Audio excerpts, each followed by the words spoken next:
Daar sy terwyl ons so lank kan soek na Kolossense hoofstuk 2, dit is in my Bybel, my 83 vertaling op bladsy 264 in die Nuwe Testament, Kolossense hoofstuk 2, wil ek sommer dan ook net sê hartlik welkom aan die mense wat aanlyn ook nou ingeskakel is. Die van julle is sommer net so tussen hakies op 'n ander noot. Die van julle wat ons op Facebook is en al 'n draadjie gemaak het daar op ons Algoa Gemeenskapskerk se Facebookblad. Ons is besig om stadig maar seker so 'n bietjie te groei, al hoe meer, soos hulle sê, likes te kry. So ons is dankbaar daarvoor ook dat ons daar ook hierdie boodskappe kan deel. Dit gaan nou live uit elke sonnagoggend so rondom 9:30 se kant en dan is dit ook dan beskikbaar op YouTube. So julle is welkom om die bladsy te gaan like. Hoe meer followers, volgelinge ons kry, hoe beter. Ek dink ons trek nou al so by die 360. So as jy nog nie daar gaan like het nie, as jy hom nog nie follow nie, gaan doen dit asseblief, dit is gratis, dit gaan jou niks kos nie, maar dis die moeite werd om daar 'n draai te gaan maak. Ja, so hartlik welkom dan, weer eens ook aan almal wat vanoggend hier is. Dit is altyd 'n groot voorreg. Ek dink nie ons wat hier in hierdie deel van die wêreld leef is altyd so bewus daarvan watter voorreg dit is om so net in die openbaar met volle vrymoedigheid, sonder enige vrees, net so by mekaar te kan wees vanoggend, as gemeente, as kerk van Jesus Christus. Daar is soveel kinders van die Here wat op hierdie oomblik vir hulle geloof vervolg word, wat doodgemaak word. Dit is, en hier sit ons is vanoggend so bevoorreg. So ons dank die Here uit die diepte van ons hart uit en ons bid ook vir daardie broers en susters van ons wat deur swaar kry en beproewing moet gaan, omdat hulle in Jesus Christus glo. Maar kom ons kom terug na vanoggend se boodskap. Ons gaan daar so 2 of 3 verse lees uit Kolossense hoofstuk 2 uit, voordat ons daar gaan lees. Ek hoop die meeste van ons wat vanoggend hier is, kan nog onthou wat ons verlede Sondag gevier het. Nou as jy dalk so klein bietjie moet nadink, dalk miskien so bietjie vergeet het, ek weet die skole het weer begin en baie van ons het dalk so bietjie verlof gehad. Dis nou verby, ons het weer volstroom aan die gang. So ek kan verstaan as mense dit dalk so bietjie vergeet het, maar kom ek herinner julle vanoggend daaraan. Verlede Sondag spesifiek het ons as kerk van Jesus Christus nie net hier in ons gemeente of in die stad Port Elizabeth of in Suid-Afrika nie, maar reg oor die wêreld het ons gevier dat Jesus Christus opgestaan het uit die dood uit. Dat Jesus waarlik leef. Ja, Jesus het opgestaan, hy het waarlik opgestaan. En die feit dat hy opgestaan het, is veronderstel om in jou en my lewe 'n radikale verandering in ons lewens teweeg te bring, om dit dan nou so uit te druk. Die feit dat Jesus nie meer iewers in 'n graf in doeke lê, in linne toegedraai is of in 'n graf lê nie, soos wat hy was van daardie Vrydagmiddag laat toe hy afgehaal is van die kruis, sy lewelose liggaam, tot daardie Sondag toe die vroue en die disippels graf toe gegaan het en die graf gevind het wat leeg is. Jesus is nie meer dood nie, hy lewe. En nie net lewe hy nie, maar hy het opgevaar na die hemel toe. En dit is die tyd waarin ons ook dan nou is, waar ons nou besig is om as kerk van Jesus Christus te begin vorentoe kyk en te begin voorberei na Jesus se hemelvaart né? 40 dae nadat hy opgestaan het. 40 dae later het Jesus opgevaar na die hemel toe. En nadat Jesus opgevaar het na die hemel toe, 10 dae later, met ander woorde 50 dae, daar is ook 'n baie spesiale betekenis hoekom Jesus juis 50 dae na sy opstanding die Heilige Gees gestuur het, maar ons sal seker 'n bietjie later deur die loop van die volgende paar weke daarby kom. Ja, 10 dae later, toe word die Heilige Gees uitgestort op Pinksterdag. En hier is ek en jy vandag. Ons, bietjie meer as 2000 jaar later, kan terugkyk op al hierdie gebeure wat die waarheid is, dit is 'n ware verhaal, en ons kan vandag weet, Jesus leef. Jesus leef. En die vraag vanoggend, waarmee ek sommer wil met die deur in die huis val, soos die uitdrukking lui, is, maak die feit dat Jesus Christus opgestaan het uit die dood uit, maak dit nog 'n verskil? Of het dit al ooit 'n verskil gemaak in jou en in my lewe, as ons sê dat ons kinders van God is? As ons sê dat ons Jesus Christus as ons verlosser en ons saligmaker in ons lewens ingenooi het, dat hy ons koning is, maak dit enigstens 'n verskil?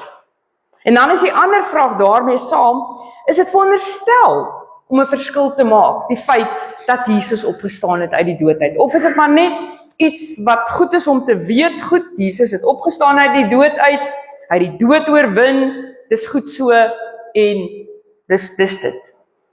Nee, ons hoor, en die Bybel is vol daarvan, die Nuwe Testament, veral Paulus, hy kan nie eintlik uitgepraat of uitgeskryf raak daaroor, oor wat dit beteken, dat Jesus opgestaan het uit die dood, met ander woorde die dood oorwin het, wat dit veronderstel is om te beteken vir jou en vir my en elke kind van God. Dit is veronderstel om 'n radikale verskil in ons lewens, ons geestelike lewens en in ons alledaagse lewens te maak.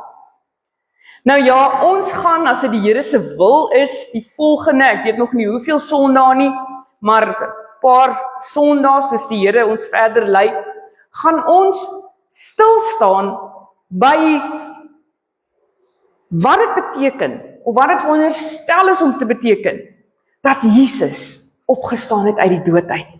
En hoe my en jou lewe veronderstel is om te lyk, as ons uit Jesus se opstanding uit lewe. Nou, ons gaan so bietjie net so begin raak daaraan vanoggend, en dit gaan ons dan nou juist doen met Kolossense, of uit Kolossense hoofstuk 2, daar vanaf vers 13. En as julle nou dalk kan onthou, verlede Sondag het ons het nie die gedeelte gelees nie, terwille van die tyd, maar ek het vlugtig daarna verwys, na hierdie gedeelte in Kolossense hoofstuk 2. En kom ons gaan dit lees vanoggend, en so bietjie meer in detail hierby gaan stil staan. Want hier vind ons iets van die, ek weet nie hoe om dit in woorde te beskryf nie, daar is eintlik nie genoeg woorde nie, die onbegryplike gevolg van Jesus se opstanding uit die dood uit. Kom ons lees vanaf vers 13. Nou, Paulus, net gou so vinnig vir agtergrond, hy is besig om hier te skryf aan Christene in die stad van Kolosse. Hulle was die Kolossense, dis waar die brief se naam vandaan kom, en dan skryf hy aan hulle, om hulle aan sekere dinge te herinner, van volgeling van Jesus Christus wees. En nou skryf hy onder andere hier, vanaf vers 13. Julle, en ek net gou daar myself onderbreek, jy kan vanoggend jou naam kan jy daar in die plek van daai woordjie julle sit. So met ander woorde, Eldrey, Andrei, Ronel, wie ook al. Jy kan jou naam vanoggend daar insit. Julle was dood, deurdat julle gesondig het, en deurdat julle sondige natuur nog nie weggeneem was nie. God het julle egter saam met Christus lewend gemaak, deurdat hy ons al ons sondes vergewe het. Hy het die skuldbewys met sy eise teen ons tot niet gemaak. Deur dit aan die kruis te spyker, het hy, Jesus, dit vergoed weggeneem. En dan vers 15, hy het elke mag en gesag ontwapen en hulle in die openbaar vertoon, deur hulle as gevangenes in die triomftog van Christus mee te voer. Net tot sover lees ons vanoggend dan hier uit Kolossense hoofstuk 2 uit. Nou,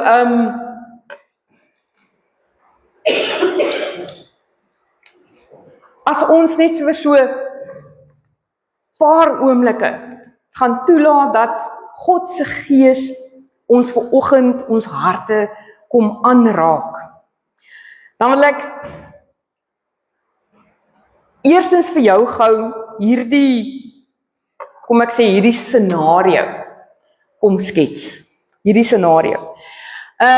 Ons het vanoggend daar die gebedsversoeke bord, het ons die mense wat aanlyn ingeskakel is, sal nou nie weet nie, maar vanoggend het Andrei weer gedeel hoe dat die Here van ons gebedsversoeke absoluut kom verhoor het, en dinge wat ons nodig het, hoe die Here voorsien, en hoe dat hy dit stuur, en dan skuif dit van die asseblief bord, dis waar ons dit op die bord sit, as 'n versoek, dan skuif dit oor na die dankiebord, waar ons die Here dan kan loof en prys, en saam as gemeente, vir hom dankie sê. Nou, as ek so 'n bietjie mooi kyk, ek het nou nie my versienbril op nie, maar hy moet, daar's hy is nogal in groen, op die groen is hy so derde van onderaf, aan die dankiekant. Daar staan Munirek, met ander woorde munisipale rekening. Goed, so ons weet waarvoor dit staan, die munisipale rekening. Nou, die van julle wat al met ons was, sal iets, dink ek, verstaan hiervan vanoggend, van dit wat ek nou deel, of miskien het jy in jou eie lewe iets soortgelyk ervaar. En nou sonder om nou in te veel detail in te gaan en te lank te wees terwille van die tyd, lang storie kort, ons gemeente het 'n hele paar, ek weet nie hoe lank dit gelede was nie, maar dit is 'n hele paar maande gelede, dit kan al selfs 'n jaar, 2, 3 terug wees. Het ons 'n rekening gekry van ons munisipaliteit af, soos baie van julle weet, en hierdie rekening was iets verskriklik. Dit was 'n astronomiese bedrag wat ons as gemeente volgens die munisipaliteit toe nou veronderstel was om daardie bedrag te betaal aan die munisipaliteit. Wat ons geweet het vir 'n feit voor ons siel, dit is 'n fout. Dit is nie reg nie. En ja, soos ek sê, dit was hiernatoe en daarnatoe, en e-posse en boodskappe en versoeke, en selfs, ja, dit is al 'n paar jaar nou dat ek daaraan dink, selfs een van die, soos hulle sê, die kandidate van een van die politieke partye, eintlik meer as een wat ons mee kontak gemaak het en gevra het, asseblief probeer net kyk of julle nie iets kan uitrig met hierdie verskriklike rekening wat soos 'n swaard bokant ons koppe gehang het, want dit was 'n groot bedrag wat ons geweet het ons nooit, wat ons nie sal kan betaal nie, en ons het geweet, ons hoef dit ook nie, moet dit nie betaal nie, want dit is heeltemal te veel. Dis nie wat ons skuld nie. En uiteindelik, deur baie gebed, soos wat ons dan nou ook die getuienis 'n hele ruk gelede gehoor het, ons het dit absolute saak van gebed gemaak, en uiteindelik het ons toe so 'n paar weke, maande terug, het ons toe nou gehoor van die munisipaliteit af en hulle het vir ons 'n baie kleiner bedrag toe nou gegee, wat ons glo toe nou die werklik bedrag was, wat ons nou wel geskuld het, en die Here het op 'n manier het hy daar ook voorsien, en dit is nou, daai bedrag is toe nou betaal, en dit was soos die absolute las wat net van ons skouers af was. Ons het net geweet, dis afgehandel, ons hoef nie meer eintlik nagte daaroor wakker te lê nie. Maar dalk het jy vanoggend, soos jy hier sit, in jou eie lewe miskien 'n soortgelyke ervaring gehad, van een of ander rekening, skuld, of dit nou die ware weerspieëling was, en of dit dalk nou ook, soos in hierdie geval van ons, buitensporige bedrag was, 'n belaglike bedrag, wat nie die werklikheid weerspieël nie, maak nie saak nie, maar dalk het jy ook so iets beleef. Hierdie skuld, hierdie rekening wat absoluut, dit gee vir jou grys hare, dit gee jou slaaplose nagte, dit gee jou 'n holkol op jou maag. En dan, op een of ander wonderlike manier, het iemand dit vir jou betaal. Of daardie rekeninge teruggekom en hulle dalk vir jou gesê, maar dis alright, dis afgeskrywe, jy hoef nie meer hierdie geld te betaal nie. Daardie onuitspreeklike, onbeskryflike gevoel van verligting en van absolute dankbaarheid. Ek dink dis iets wat 'n mens nie regtig vir iemand kan beskryf as tensy jy self in so 'n posisie was nie. En is hierdie beeld wat ons vanoggend hier vind in Kolossense hoofstuk 2.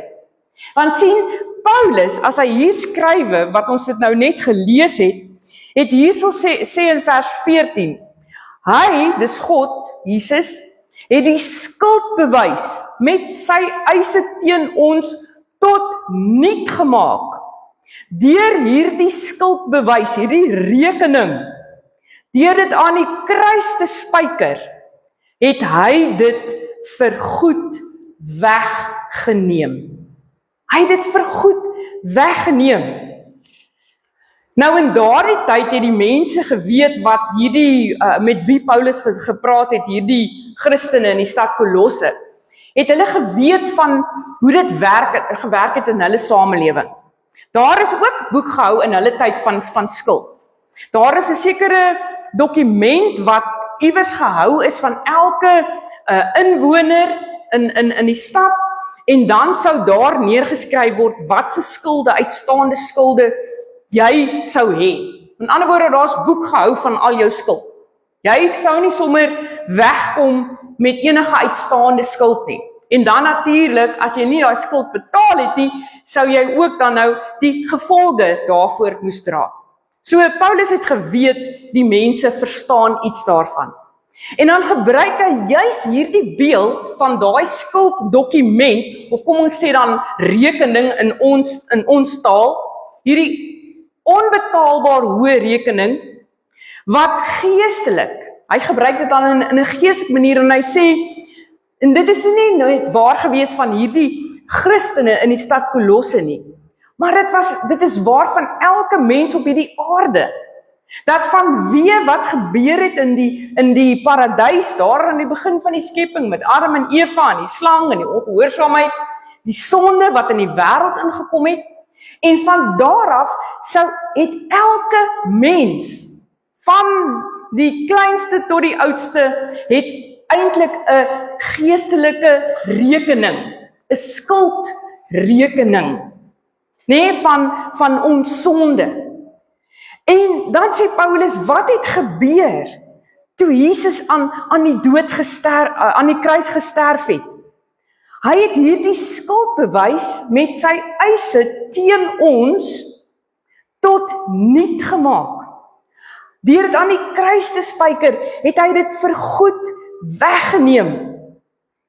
So ek en jy kan vanoggend hier sit, en let wel, dit is as ek kind van God is, as ek Jesus Christus ken, dan kan ek en jy vanoggend weet, vir 'n feit, of ons is veronderstel om dit te weet, dat al ons skuld, al ons sonde skuld, al ons oortredinge, al ons ongehoorsaamheid. Ek wil nie eers op die hele lysie ingaan vanoggend nie. Maar daardie skuld wat ons voor God gehad het, vanweë ons sonde, het Jesus gevat en hy het dit tot niet gemaak. En Paulus gebruik hierdie beeld om te sê, hy het dit as 'n ware gevat en dit aan die kruis gaan vasspyker, toe hy daar op Golgotha hang, in 'n geestelike sin. Het hy dit vasgespyker en hy het gesê, betaal, paid for, niks meer uitstaande sonde skuld nie, dis alles betaal. Jesus kyk na jou en my vanoggend as ek kind van God is.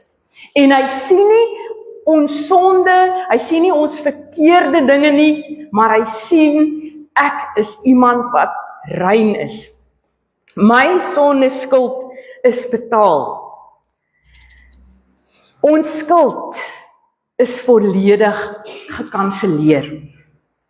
En dit beteken met ander woorde vanoggend vir jou en my dat elke sonde en elke fout en elke tekortkoming, dat dit uitgewis is deur Jesus se bloed. Hy het dit gekanseleer, hy het dit verwyder, hy het dit volledig betaal. En dan is die vraag vanoggend vir jou en vir my, hoekom leef ons dan nou nog so baie dae met skuldgevoelens? Hoekom laat ons so baie dae toe dat skuldgevoelens oor wat ook al ons onderkry? Hoekom leef ons baie keer soos mense wie se skuld nie klaar betaal is nie? As ons so 'n bietjie teruggaan na vers 13 toe, dan staan daar, ons was dood, deurdat ons gesondig het, en deurdat ons sondige natuur nog nie weggeneem was nie. Met ander woorde, hier word nou gepraat van hoe ek en jy was voor dat ons harte vir Jesus Christus gee. Maar hoor wat gebeur die oomblik as ek tot bekering kom, as ek Jesus in my hart innooi, as ek sê, Here, ek glo U het vir my aan daardie kruis gesterf, U het vir my die prys betaal vir my sonde, ek wil U dien, ek wil U volg, vergewe my, U moet my koning wees. Wat gebeur? Onthou nou, as ek nie vir Jesus in my hart het nie, en dit is waar van elke liewe mens vanoggend, wat op hierdie aarde geleef het, nog sal leef, wat nie Jesus Christus in ons hart, in hulle harte het nie. So 'n persoon is geestelik dood. Nie, okay, 'n bietjie, daar's 'n bietjie regmaak, werk nodig. Nie, hulle is geestelik dalk so bietjie, so bietjie siekerig. Maar Paulus skryf hier en hy sê, geestelik is so 'n persoon dood. Hulle is dood. En as ons nou moet dink in die ware lewe, iemand wat dood is, kan nie hulle self help nie, om dit so te sê. Hulle kan nie probeer om beter te wees nie. Hulle kan nie opstaan deur hulle wilskrag nie. Hulle het lewe nodig. En so het God gekom. En ons wat geestelik dood was, ek wil dit nou nie so sê nie, maar geestelik is iemand wat nie vir Jesus Christus in sy of haar hart het nie, eintlik 'n geestelike lijk. Dit klink nou kras, dit klink verskriklik, maar dit is wat die Bybel hier sê. So iemand is geestelik dood. En wat kom doen Jesus? As ek my hart vir hom gee, dan kom hy en ons hoor dit hier, God het julle egter saam met Christus lewend gemaak, deurdat hy al ons sondes vergewe het. Jesus, God, kom maak ons lewend. So as jy vanoggend hier sit en jy is kind van God, dan kan jy weet, geestelik is jy lewend. Nie omdat jy so goed is, of jy jou hart vir die Here gegee het, of omdat jy sulke goeie dinge doen nie. Nee, dis God wat gekom het en jou en my deur sy Heilige Gees kom aanraak het en ons geestelik lewend kom maak het. Lewend vir Jesus, lewend vir sy woord. Dit is die opstandingskrag van Jesus. Dit is Jesus se opstandingskrag. Sy krag kom maak iemand wat geestelik dood was, geestelik lewend vir God. En soos ons dan nou gehoor het, hy skryf ons skuld af, ons sondeskuld, ons sondeoortredinge. Hy het dit teen daardie kruis vasgespijker en gesê, dit is betaal, dit is afgeskryf. En net so het ons dan nou ook verlede Sondag gehoor, dat hierdie kruisiging van Jesus was nie 'n nederlaag gewees nie. Alhoewel dit so gelyk het op 'n afstand, dat Jesus sy laaste asem uitgeblaas het 3:00 die middag, en dat hy gesterf het, en dat sy liggaam afgehaal was, en in 'n graf neergelê is, dit het gelyk asof hy verloor het. Dit het gelyk asof die bose en sy magte en die dood oorwin het. Ja, hy het aan 'n kruis gesterwe. Maar dan hoor ons hierdie beeld, en ek het verlede Sondag ook daarna verwys, waar Paulus skryf in vers 15 van die stuk wat ons gelees het. Hy het elke mag en gesag ontwapen. Vanoggend toe ek op pad is hier na die kerk toe, en ek dink weer oor daardie stukkie. Ek het al soveel keer gelees, maar dit is asof die woordjie ontwapen vanoggend net ewe skielik so na my toe uitgespring het. Hy het elke mag en gesag ontwapen. Met ander woorde, hier word verwys deur Paulus na die bose magte, nê? Hierdie kragte en magte, hierdie bose geeste in die lig van Efesiërs 6. Hierso sê hy, Jesus het hulle ontwapen. Dis soos 'n leeu wat rondloop, wat 1 Petrus sê, die bose die duiwel wat rondloop soos 'n brullende leeu, om te kyk wie hy kan verslind. Maar, hy's aan 'n ketting. Hy kan net so ver dit doen, en dan kan hy nie verder nie. Sy mag is gebreek. Ja, hy saai nog verwoesting en hartseer en swaar kry en lyding en al daardie dinge. Dit is nog so. Maar sy mag is gebreek daar aan die kruis op Golgotha. Hierdie beeld van hierdie oorwinningstog waarvan ek verlede Sondag gepraat het, toe twee konings te mekaar oorlog gemaak het en die een koning en die ander een verslaan, dan sou die koning wat verslaan is saam met al sy manskappe geparadeer word in 'n oorwinningsoptog deur die strate van die koning wat gewen het se stad, en dan sou almal sien, hierdie koning is verslaan. Hy is oorwin. En dit is wat Jesus gedoen het daardie Vrydag aan die kruis. Hy het hulle in die openbaar vertoon deur hulle as gevangenes in die triomftog van Christus mee te voer. Die kruis was 'n oorwinning. Dit was nie 'n tragedie nie. En dan kom die vraag nou na my en na jou toe. Maar hoekom, as Jesus gewen het, hoekom voel dit nie altyd so in my lewe as kind van God nie?